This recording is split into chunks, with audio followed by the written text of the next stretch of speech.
અમરેલી બગસરામાં રાજ્યકક્ષાના મંત્રીનું ભવ્ય સ્વાગત અને સન્માન બગસરામાં આજે અમરેલી બાયપાસ રોડથી ભવ્ય સ્વાગત કરવામાં આવેલ આજે બગસરાના વિવિધ વિસ્તારમાં આ રોડ શોમાં દરેક વિસ્તારમાં ભવ્ય સ્વાગત કરવામાં આવ્યું આજે 17 કરોડના લોકાર્પણ કરવામાં આવેલ અને 7 કરોડના ખાતમુહૂર્ત કરવામાં આવેલ આજે બગસરાના વિવિધ વિસ્તારોમાં વિવિધ સંસ્થાઓ દ્વારા સન્માન કરવામાં આવેલ બાઇટ એવી રીબડિયા નગરપાલિકાના પ્રમુખપતિ શ્રી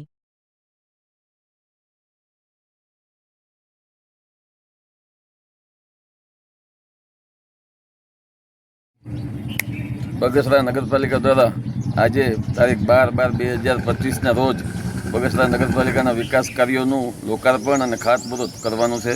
આ કાર્યક્રમમાં આપણા અમરેલી જિલ્લાનું ગૌરવ માનનીય કૌશિકભાઈ વેકરિયાનું જ્યારે મંત્રીમંડળમાં સ્થાન મળ્યું છે ત્યારે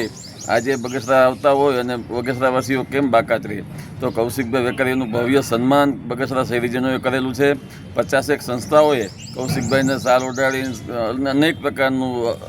અદકેરું સન્માન જે કહેવાય એવું બગસરા શહેરીજનોએ કર્યું છે। એ માટે હું નગરપાલિકા વતી બગસરા શહેરીજનોનો ખૂબ ખૂબ આભાર માનું છું।